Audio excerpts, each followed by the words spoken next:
is a mad monk and who is talking all what do you call the racist ideas against Tamils. If I see Tamils, I will kill, I will cut their heads like that. Who has spoken that Ambitiya Sumana Thero and recently the president of Sri Lanka, Anurakumara Dissanayaka, மதிப்பு கொடுங்கள். அதன் பிறகு நீங்கள் இனவாதம் வேண்டாம், மதவாதம் வேண்டாம், ஊழல் இல்லாத ஆட்சி, சட்டம் அனைவருக்கும் சமம் என்ற வார்த்தைகளை கதையுங்கள். அதுவரைக்கும் வடக்கு கிழக்கிலே எங்களுடைய தமிழர் தாயகத்திலே தமிழீழத்திலே வந்து இந்த வார்த்தைகளை நீங்கள் பேசுவது வெறும் அரசியல் வீண் பேச்சுக்களாகவும் இந்த பயங்கரவாத என்று நீங்கள் முத்திரை குத்துவது எங்களை மீண்டும் ஒரு போராட்டத்துக்கு தூண்டுவதாகவும் தான் அமையும் என்பதை இந்த சட்டம் கேட்கின்ற பிரகடனம் தான் 76ஆம் ஆண்டு வட்டுக்கோட்டை பிரகடனமாக முன்னெடுக்கப்பட்டது. ஆகவே வட்டுக்கோட்டை பிரகடனத்தின் அடிப்படையிலே தனிநாட்டை கோருவதோ தமிழீழத்தை கோருவதோ எந்த விதத்திலும் பயங்கரவாதமாக முடியாது. அந்த அடிப்படையிலே நீங்கள் விடுதலை போராட்டம் ஆயுத போராட்டமாக வளர்ந்தது கூட உங்களுடைய அடக்குமுறைகள் தாங்காமல் எங்களை அடி வாங்கி வாங்கி வாங்கி இந்த கருத்து சுதந்திரம் கலை சுதந்திரம் மறுக்கப்பட்டிருக்கிறது. நீங்கள் சொல்கிறீர்கள் ஸ்ரீலங்கா போலீசார் ஸ்ரீலங்கா அரசத்தினுடைய ஒரு வடிவமாக இருக்கக்கூடிய. வணக்கம். இன்றைய தினம் 6/6/2026 சனிக்கிழமை கிளிநொச்சி மாநகரிலே தமிழர்களாக நாங்கள் ஒன்று கூடியிருக்கிறோம். அண்மையிலே கைது செய்யப்பட்ட நமது இளைஞன் சங்கீதன் அவர்கள் விடுதலை செய்யப்பட வேண்டும் என்ற அடிப்படை கோரிக்கையை முன்வைத்து இந்த போராட்டம் கிளிநொச்சி மாவட்ட பொது அமைப்புகளாலே ஏற்பாடு செய்யப்பட்டிருந்தது. அந்த விதத்திலே சங்கீதனை கைது செய்தது என்பது இந்த ஆட்சிக்கு வந்திருக்கக்கூடிய அனுர அரசு ஒட்டுமொத்தமாக தமிழினத்தை மீண்டும் அடக்கி ஒடுக்கி ஆளுகின்ற அந்த உண்மை முகத்தை வெளிப்படுத்தி நிற்கிறது. பயங்கரவாத தடை சட்டத்தை பாவித்து இந்த கைது நடைபெற்றிருப்பது என்பது மிகவுமே ஏற்றுக்கொள்ளப்பட முடியாத ஒரு விடயமாக இருக்கிறது. ஐரோப்பிய யூனியன் ஸ்ரீலங்கா அரசுக்கு GSP+ நிதி உதவிகளை செய்யும் பொழுது போட்ட முதலாவது நிபந்தனை பயங்கரவாத தடை சட்டம் நீக்கப்பட வேண்டும் என்று. அனுரார் ஜனாதிபதியாக வருவதற்கு முன்பு தன்னுடைய தேர்தல் விஞ்ஞாபனத்திலே குறிப்பிட்ட விடயம், நான் ஜனாதிபதியாக வந்ததும் பயங்கரவாத தடை சட்டத்தை உடனடியாக நீக்குவேன் என்று. ஆனால் அதற்கு பதிலாக மாற்றாக அரசை பயங்கரவாதத்திலிருந்து பாதுகாக்கின்ற சட்டம் PSTA என்று ஒன்றை கொண்டுவர முயற்சி செய்து அதுவும் இதுவரை கொண்டுவரப்படாத நிலையிலே பயங்கரவாத தடை சட்டமும் நீக்கப்படாத நிலையிலே அனுர அரசனுடைய இந்த இனவாத முகம் இங்கே வெளிப்பட்டு நிற்பதை நாங்கள் பார்க்கின்றோம். 1956ஆம் ஆண்டு ஜூன் மாதம் 5ஆம் தேதி சனிச்சிங்கள சட்டம் கொண்டுவரப்பட்டு அதற்கு எதிராக எங்களுடைய தமிழ் தலைவர்கள் கொழும்பிலே சத்தியாகிரக போராட்டத்தை அறவழியிலே முன்னெடுத்தார்கள். தனிச்சிங்கள சட்டத்தை கொண்டு வந்ததன் ஊடாக இது சிங்களவருக்குரிய நாடு, இது பௌத்தர்களுக்குரிய நாடு என்கின்ற அந்த இனவாதத்தையும் மதவாதத்தையும் விதைத்து இந்த மண்ணிலே நீண்ட கொடிய யுத்தத்துக்கு விதையிட்டவர்கள் நீங்களே தவிர நாங்கள் அல்ல. காலத்துக்கு காலம் இங்கே ஆட்சிகள் மாறினாலும் எந்த அரசு ஆட்சிக்கு வந்தாலும் தமிழர்களை பொறுத்தவரையிலே அவர்களுடைய நிலப்பாடு ஒன்றாகத்தான் இருக்கிறது என்பதை இது அப்பட்டமாக வெளிப்படுத்தி நிற்கிறது. ஒரு கலைஞன் தன்னுடைய கலை உணர்வுகளை அதுவும் நவீன விதத்திலே ரப் பாடகராக இருக்கக்கூடிய ஒரு பாடகன் தன்னுடைய கலைத்திறமைகளை வெளிப்படுத்தி இருக்கிறான். தன்னுடைய கவிஞனாக தன்னுடைய கருத்துக்களை வெளிப்படுத்தி இருக்கிறான். இந்த கருத்து சுதந்திரம் கலை சுதந்திரம் மறுக்கப்பட்டிருக்கிறது. நீங்கள் சொல்கிறீர்கள் ஸ்ரீலங்கா போலீசார் ஸ்ரீலங்கா அரசத்தினுடைய ஒரு வடிவமாக இருக்கக்கூடிய ஸ்ரீலங்கா போலீசார் மிகவும் அராஜகமாக நடக்கக்கூடியவர்கள். உங்களுக்கு தெரியும், அவர்கள் சொல்லி இருக்கிறார்கள் நாங்கள் எந்த இசை நிகழ்ச்சிகளையும் தடை செய்யவில்லை என்று. இப்படியான கலைஞர்கள் இளைஞர்கள் எங்கள் மத்தியிலே உருவாகும் பொழுது இப்படியான கைதுகளை செய்து கலைஞர்களை பயப்படுத்தியும் அச்சுறுத்தியும் எங்களுடைய கலை வடிவங்களை அழிப்பதன் ஊடாக தமிழினத்தை அழித்து விடலாம் என்று ஒருபோதும் கனவு காணாதீர்கள். இந்த அடக்குமுறைகள் எல்லாம் நிச்சயமாக மக்கள் எழுச்சியாக மாறுமே தவிர நீங்கள் நினைப்பது போல அடங்கி போவதற்கு தமிழர்கள் ஒன்றும் கோழைகள் அல்ல. முழு உலகத்துக்குமே அறத்தையும் வீரத்தையும் சொன்ன இனம் எங்களுடைய தமிழினம். எங்களுடைய எத்தனை இளைஞர்கள் இந்த மண்ணுக்காக தங்களுடைய உயிரை தியாகம் செய்திருக்கிறார்கள், மாவீரர்களாக மடிந்திருக்கிறார்கள். ஆக ஜனநாயக ரீதியிலே விடுக்கப்பட்ட கோரிக்கை எங்களுடைய இழந்த இறைமையை சுயநிர்ணய உரிமையைத்தான் நாங்கள் கேட்கின்றோம். போர்த்துகேயர் ஒல்லாந்தர் ஆங்கிலேயர் வந்து இந்த நாட்டிலே இருந்திருக்கக்கூடிய வெவ்வேறாக இருந்த 3 ராச்சியங்கள் யாழ்ப்பாண ராச்சியம் கண்டி ராச்சியம் கொழும்பு கோட்டை ராச்சியம் என்று இருந்திருக்கக்கூடிய நிலையிலே யாழ்ப்பாண ராச்சியம் தனித்தமிழ் அரசாக எங்களை நாங்களே ஆட்சி செய்கின்ற அரசாக ராஜ்யமாக இருந்த அந்த அரசை மீண்டும் கேட்கின்ற பிரகடனம் தான் 76ஆம் ஆண்டு வட்டுக்கோட்டை பிரகடனமாக முன்னெடுக்கப்பட்டது. ஆகவே வட்டுக்கோட்டை பிரகடனத்தின் அடிப்படையிலே தனிநாட்டை கோருவதோ தமிழீழத்தை கோருவதோ எந்த விதத்திலும் பயங்கரவாதமாக முடியாது. அந்த அடிப்படையிலே நீங்கள் விடுதலை போராட்டம் ஆயுத போராட்டமாக வளர்ந்தது கூட உங்களுடைய அடக்குமுறைகள் தாங்காமல் எங்களை அடி வாங்கி வாங்கி வாங்கி 58 77 83 என்றெல்லாம் இனக்கலவரங்கள் ஊடாகவும் இனப்படுகொலைகள் ஊடாகவும் நாங்கள் அடி வாங்கி வாங்கித்தான் எங்களுடைய இளைஞர்களை தமிழ் அரசியல் தலைவர்கள் அறைகூவல் விடுத்தார்கள். நாங்கள் பாராளுமன்றத்திலே ஒரு ஒற்றுமையாக இருப்பதற்கு முயற்சி செய்தோம், முடியவில்லை. சமஸ்டி கோரிக்கையை முன்வைத்தோம், ஒரு சமஸ்டி அடிப்படையிலான தீர்வை முன்வைத்தோம், அதுவும் முடியவில்லை. இனி தனிநாடு ஒன்றுதான் தமிழர்களுக்கான இறுதியும் உறுதியுமான தீர்வு என்று எம்முடைய தமிழ் அரசியல் தலைவர்கள் தந்தை செல்வா அவர்களுடைய தலைமையிலே விட்ட அறைகூவலை ஏற்றுத்தான் இளைஞர்கள் ஆயுதம் ஏந்தினார்கள். நாங்கள் ஆயுதம் ஏந்தியது எங்களை நாங்கள் பாதுகாத்துக் கொள்ளவே தவிர உங்களுடைய பயங்கரவாத செயற்பாடுகள் அல்ல. உலகளாவிய ரீதியிலே சுதந்திர விடுதலைக்காக நடத்தப்படுகின்ற போராட்டங்களை பயங்கரவாதங்கள் என்று குட்டுகின்ற ஒரு வல்லாதிக்க சக்திகள் தங்களுடைய ஆதிக்கத்தையும் அதிகாரத்தையும் வைத்துக் கொண்டு தங்களுக்கு எதிராக யார் செயற்படுகிறார்களோ, நீதிக்கு சார்பாக யார் செயற்படுகிறார்களோ அவர்களை பயங்கரவாதிகள் என்று முத்திரை குத்தி அளித்த வரலாறு தான் இந்த நாட்டிலே நடந்த வரலாறு. எங்களை பொறுத்தவரையிலே அவர்கள் எல்லாம் எங்களுடைய தமிழ் தேசிய வீரர்கள், எங்களுடைய இனத்துக்காக, எங்களுடைய உரிமைக்காக, எங்களுடைய இழந்து போன இளமையை மீட்டெடுப்பதற்காக தங்களுடைய உயிரை துச்சம் என மதித்து தியாகம் செய்தவர்கள் இருந்த இந்த மண்ணிலே இருந்து நாங்கள் பேசிக் கொண்டிருக்கிறோம். ஆகவே 2009 யுத்தம் மௌனிக்கப்பட்டாலும் தொடர்ந்து எங்களுடைய விடுதலைக்கான கோரிக்கையும் அந்த உணர்வும் எங்கள் மக்கள் மத்தியிலே இருக்கிறது. நீங்கள் ஸ்ரீலங்கா அரசுக்கு சவால் விடுக்கிறேன், துணிவிருந்தால் பயங்கரவாத தடை சட்டத்தையும் 6ஆம் திருத்த சட்டத்தையும் நீங்கள் நீக்கி காட்டுங்கள். எங்களுடைய மக்களுடைய உணர்வுகளையும் சிந்தனைகளையும் பாருங்கள். இன்று இங்கே கூடியிருக்கக்கூடிய மக்கள் பல்லாயிரக்கணக்காக வருவார்கள். எல்லோருக்கும் அந்த உணர்வும் விடுதலை தாகமும் உள்ளத்திலே இருக்கிறது. ஆனால் இப்படியான கைதுக்கள் மூலமாக நீங்கள் அவர்களை, எங்களுடைய மக்களை, இளைஞர்களை அச்சுறுத்தி பயமுறுத்தி கருத்து சுதந்திரத்தையும் பேச்சு சுதந்திரத்தையும் தடை செய்து அடக்கி ஒடுக்கி வைத்திருக்கிறது தான் எங்களுடைய மக்கள். இன்று தமிழீழத்திலே வாழ்ந்து கொண்டிருக்கிற மக்கள் குரல் கொடுக்க முடியாமல் பயந்து ஒதுங்கி இருக்கிறார்கள். புலம்பெயர்ந்து வாழுகின்ற எங்களுடைய உறவுகள் இப்பொழுதும் தனிநாட்டுக்கான தமிழீழத்துக்கான கோரிக்கையை முன்வைக்கிறார்கள். அந்த பாடலிலே தமிழீழம் என்ற ஒரு சொல்லு வந்தது, அது தவறு என்று ஒருபோதுமே சொல்ல முடியாது. முதலிலே இந்த கோரிக்கையை முன்வைத்தவர் 1959ஆம் ஆண்டு சுந்தரலிங்கம் ஐயா அவர்கள் தான் தனிநாட்டுக்கான கோரிக்கையை முன்வைத்தார். அப்பொழுது ஆயுத போராட்டம் ஆரம்பிக்கப்பட்டிருக்கவில்லை. அவரை தொடர்ந்து 1969ஆம் ஆண்டு நவரத்னம் ஐயா தமிழீழ கோரிக்கையை பாராளுமன்றத்திலேயே முன்வைத்திருந்தார். அதே போல ஐக்கிய நாடுகள் சபையிலும் வெளிப்படுத்தப்பட்டிருந்தது. தொடர்ந்துதான் எமது இளைஞர்கள் ஆயுதம் ஏந்துவதற்கு நிர்பந்திக்கப்பட்டு தனிநாட்டுக்கான போராட்டம் ஆயுத போராட்டமாக 2009 மே 18 வரை இந்த மண்ணிலே நடைபெற்றது. ஆகவே இந்த அடிப்படையிலே நீங்கள் பயங்கரவாத தடை சட்டத்தை எங்களுடைய இனம் சார்ந்த இளைஞர்கள் மீதும் ஏனைய அப்பாவிகள் மீதும் இப்பொழுது கட்டவிழ்த்து விட்டிருப்பது அனுர அரசினுடைய இனவாத முகத்தை தான் எடுத்து காட்டியிருக்கிறது. மிக அண்மையிலே தைக்கிட்டியிலே நடைபெற்ற போராட்டத்திலே இந்த ஸ்ரீலங்கா அனுர அரசு என்னை கைது செய்திருந்தது. நீங்கள் காணொலிகள் ஊடாக பார்த்திருப்பீர்கள். எப்படி அந்த போலீசார் நான் அணிந்திருந்த உருத்ராட்ச மாலையை அறுத்து என்னை அடித்து தள்ளி உதைத்து அந்த போலீஸ் வண்டியிலே ஏற்றினார்கள் என்பதை எல்லோருமே பார்த்திருப்பார்கள். ஆனால் அதே ஒரு துறவியாக இருக்க, துறவி என்றால் மதம் கடந்தவர், ஆகவே அதே ஒரு துறவியாக இருக்கக்கூடிய பௌத்த பிக்கு ஒருவர் அண்மையிலே சிறுமி ஒருவரை பாலியல் துஷ்பிரயோகம் செய்ததற்கு நீங்கள் ஜனாதிபதியாக இருந்து கொண்டு என்ன சொல்லுகிறீர்கள்? எப்படி பௌத்த பிக்குகளுக்கு விலங்கு மாட்டி நாங்கள் கூட்டிக் கொண்டு செல்வது என்று.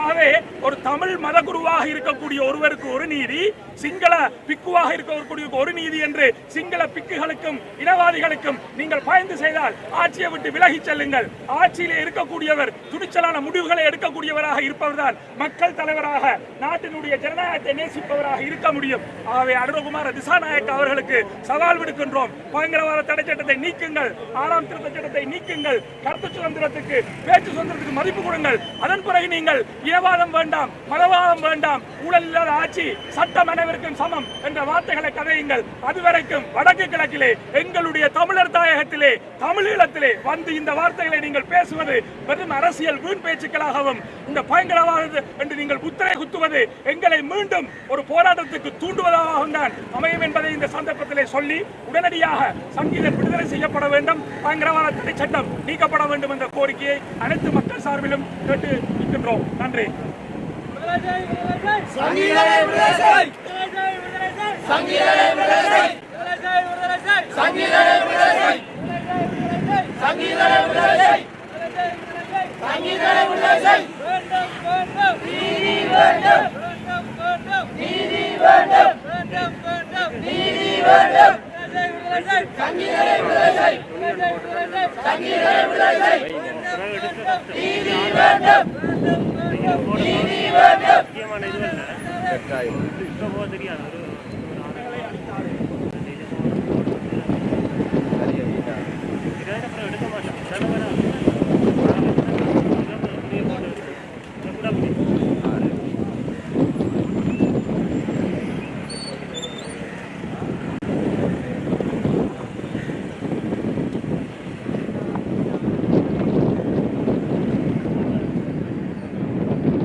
Good morning. All Tamils from northeastern provinces of Sri Lanka are gathered in Kilinochchi district, northern province of Sri Lanka. And I am Tavathuru Velan Swamigal, spiritual head of Sivaguru Adinam Jaffna, and also chief coordinator of P2P, Pothivil to Polihandi People's Uprising Movement. Good morning to all. Today, 2026 June 6th, Saturday morning, all Tamil people are gathered here in Kilinochchi district, which is the administrative capital of Tamil Eelam. Why we have gathered here is our young boy and who is the rap singer of Tamil community, Mr. Sangeethan, has been arrested by the Sri Lankan state and the Sri Lankan police under PTA, Prevention of Terrorism Act. And we as Tamil people of north and eastern provinces, the Tamil homeland, we strongly condemn this act of Sri Lankan state. Why they have used this PTA to arrest a singer, artist who is promoting fine arts, music, etc. to the Tamil community. Whereas in the southern Sri Lanka, one Buddhist monk has misused or raped a woman or girl child, and Sri Lankan state has arrested him and released him immediately under bail. So if that type of crime, very serious crime, even which cannot be accepted by the Sinhala community itself, and if the Sri Lankan state, Mr. Anurukumara Dissanayaka, who is the president of Sri Lanka, if he is instructing the courts and he is involving in the judiciary system, and also he has instructed because of that Buddhist monk who is supporting the Sri Lankan state, they are not taking any action. And very recently, the Catholic priest of Colombo Diocese, who is the media spokesperson, the Father Krishanda, who has made a statement that whoever has been killed in Mullivakkal are terrorists. And according to our former Bishop of Mannar Diocese, Rayappu Joseph Andahai, he has stated that 146,679 people have been killed or enforcefully disappeared during the last 8 months of this war at Mullivakkal in 2009. So these type of statements are coming from the southern side, which is supported by the Sri Lankan state, and even that Catholic cardinal and the Colombo Diocese are supporting, and openly they are telling that lie that all the people who have been killed during the final war are terrorists. So this is, everybody knows, even the UN and the international structures and all the people are very well known how many children, how many pregnant women and how many ladies have been killed, and it is a Tamil genocide. And similarly this Buddhist monk who is supporting the Sri Lankan state, and they are doing that.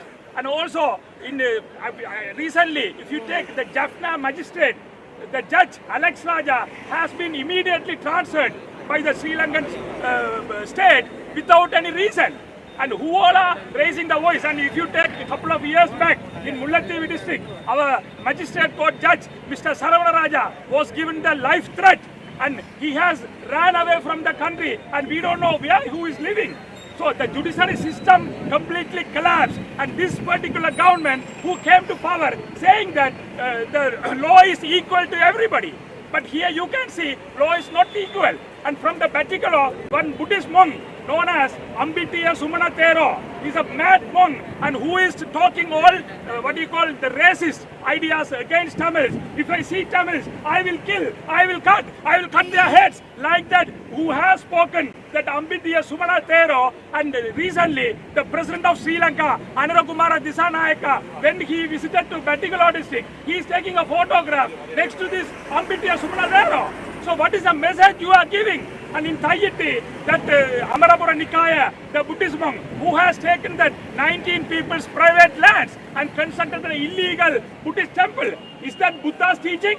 Are you not ashamed of these Buddhist wrong actions? And what are you doing? All Kandi Askiriya and Malvata chapters, the Buddhist heads, you all are seeing this and doing nothing. That means you are also accepting all these nonsense. And in the name of Buddhism, Lord Buddha, a great person, we respect him. We respect the Buddhism. But you all are Theravada Buddhists, and you all are ruining that. Ultimately this country and also the people and the judiciary system.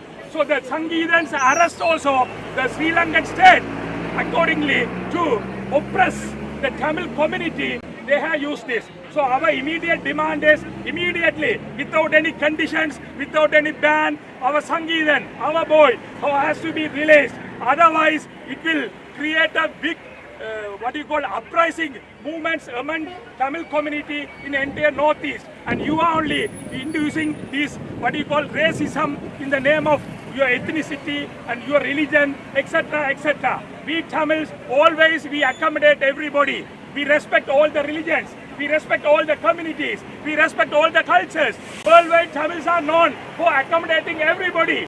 We have that saying, Yadum Mure Yavaram Kalir. So we have no problem. That is our Tamil tradition. I can proudly say that. And in that way, and what you are doing is, again you are saying, you are separate, we are separate. You are Sri Lanka, we are Tamil Eelam. This is only it's showing, and you are only dividing the country in this way. So we request the international community, including the UN and other international organizations and the ambassadors and the IMF who are funding the Sri Lankan state, please put this pressure and to European Union, the Europe Union especially, GSP Plus, and they have said the PTA should be immediately repealed.